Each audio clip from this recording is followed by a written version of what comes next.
Sup guys, welcome back to my channel. Here's Leslie LCZ back again for another video. Today we'll be talking a little bit about what my channel is going to be talking about and about the evolution of the Bugatti Chiron, because I know that it is an awesome car. So without further ado, let's get straight into it. So we'll start by talking about what my channel is going to talk about and what it is mainly about. So the number one reason I'm doing this is because I like educating non-car guys who are starting to become car guys, and they want to watch my videos. Second of all, I really love cars and planes, and I've just blown away by how planes can fly with just a fuselage, wings and engines, and how a car can move and just so quickly in the Chiron, 261 miles an hour, but about the Chiron later, with just all this aerodynamic stuff and an engine, and that's all you need. So, yeah, and I'm going to be talking about aeroplanes and cars and things in the news in aviation and news in the car industry to keep you up to date with stuff. And if you are only interested in cars or only interested in planes, don't worry. I might introduce another channel called More LCZ or something, and that will just be about,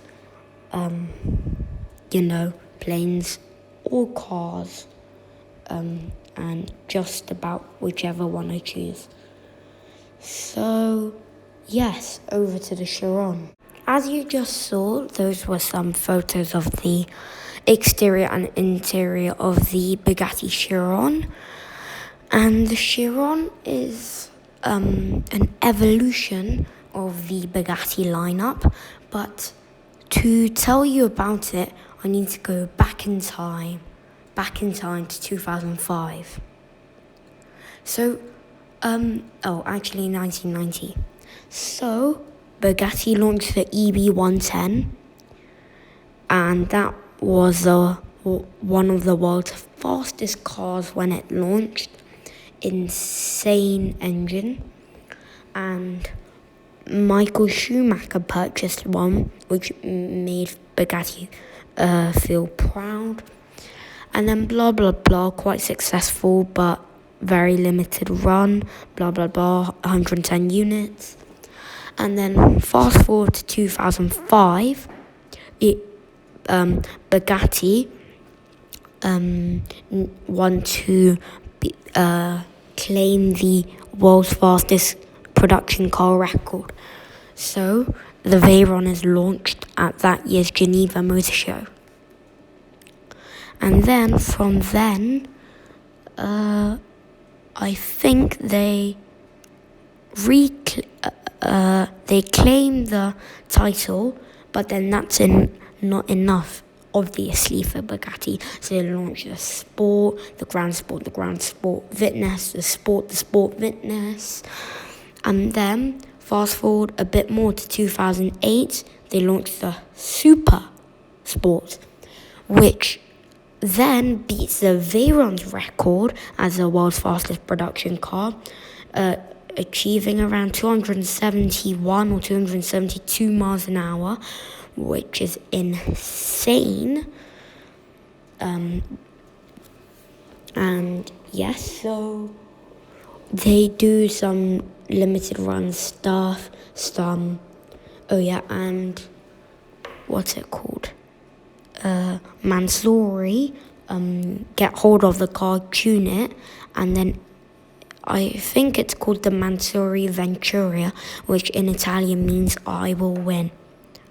Fast forward to 2016, and then the Chiron is unveiled alongside the Grand Sport Vitesse.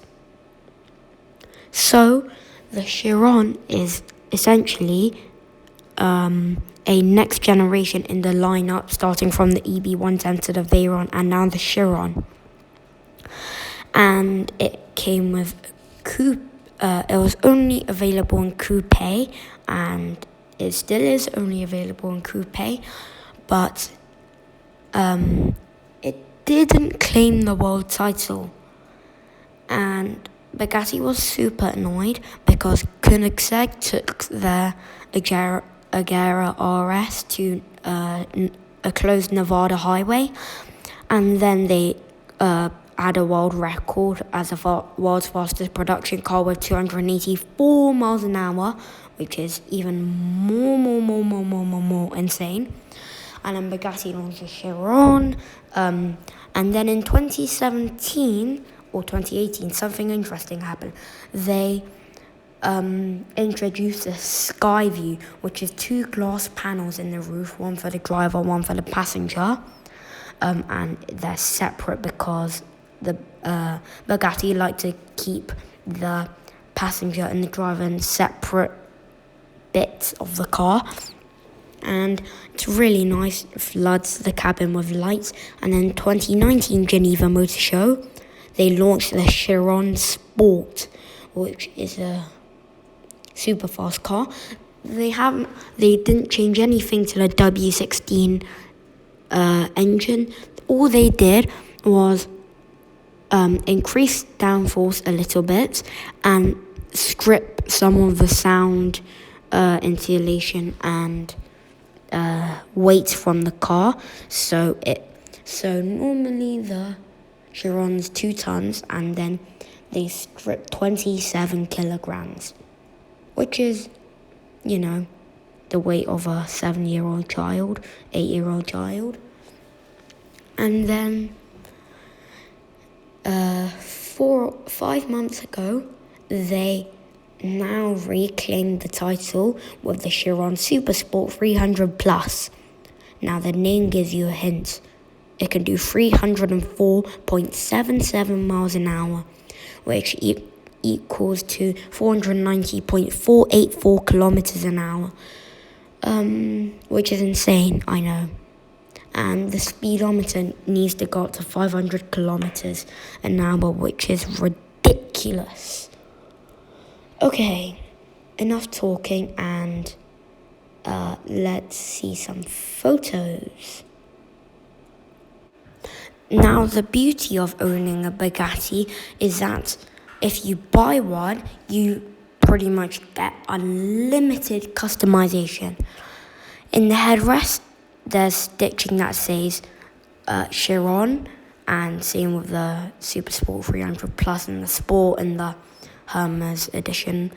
And you want that to say LCZ? No problem. You want that to show a silhouette of a Chiron? No problem. Bugatti offers literally unlimited customization, which is very nice.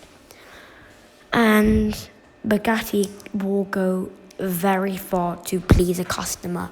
Take Manny Noshbin, American, very rich guy, lives in California, and in 2016 August, he purchased a Bugatti Chiron. But that wasn't enough. Okay. And then he was like, no, the normal Chiron is not comfortable enough. And I already got a Pagani Huayra Hermes edition. Why don't you team up with Hermes to make me a Hermes edition Chiron? And Bugatti were like, yep, we'll totally do that. And mostly because Hermes is also French.